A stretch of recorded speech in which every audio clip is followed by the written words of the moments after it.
I was making coffee when the knock came. Not a polite one, the kind of pounding that rattles the doorframe.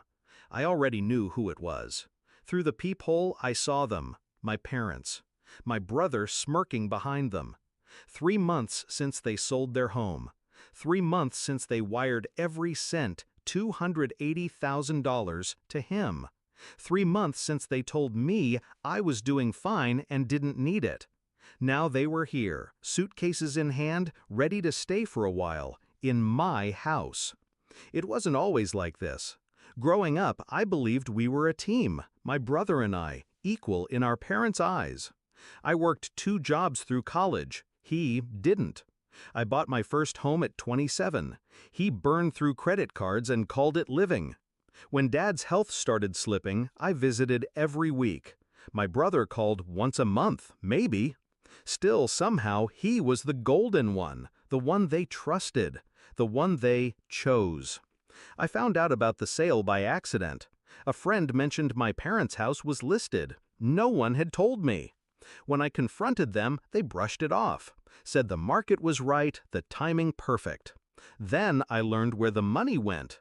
Not into retirement, not split between their kids, straight into my brother's account. He needs a fresh start, Mom said. And you're fine. That was the moment I stopped being fine. I didn't scream, I didn't cry, I smiled. And in that smile I made a decision. I would never let them treat me like an afterthought again. The plan started small. I knew my parents were reckless with boundaries. They assumed family ties meant they could take whatever they wanted. So I prepared. Step 1, I quietly changed the locks. Step 2, I added security cameras, inside and out. Step 3, I called my lawyer. We drew up an occupancy clause that left no room for interpretation. No one may reside in or store property on the premises without written consent. It was airtight, legal, binding. Then I waited, because I knew they'd come. The moment my brother's fresh start went sour, and it always did, they'd look for the next soft landing. Back to that knock. I opened the door just enough to see their faces. Mom beamed like this was some surprise reunion. "We're just going to stay until we figure things out," she said, brushing past me. Except she didn't brush past. The chain lock stopped her cold. "What's this?" she frowned.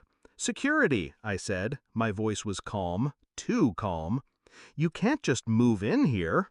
Dad chuckled like I was joking. My brother stayed silent, eyes darting around like he was already calculating which room he'd take. I stepped outside, pulling the door shut behind me. "You sold your house," I said. "You gave away every cent to him." I nodded toward my brother. "That was your choice. But this house, this is mine, and your choices don't buy you space here." Mom's smile faltered. "We're family. You can't turn us away." "I can," I said, "and I already have. You're trespassing." That was the first punch.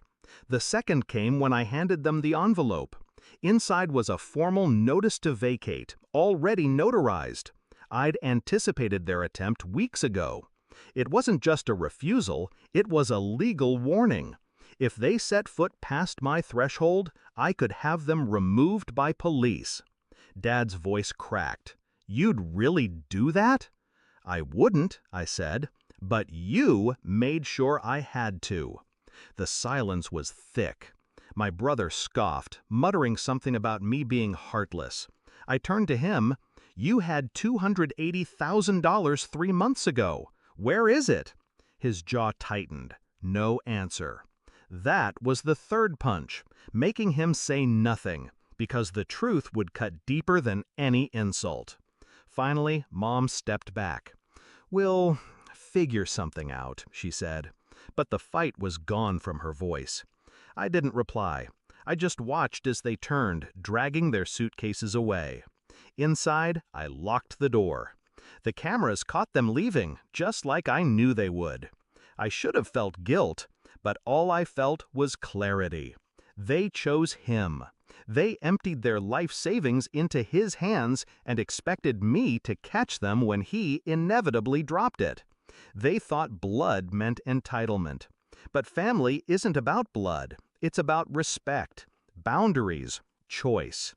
In the end, I didn't just protect my home. I made sure they understood one thing. The next time they gamble away everything they own, they'd better make sure they have somewhere else to land. Because my door, it will always stay locked to those who try to kick it down.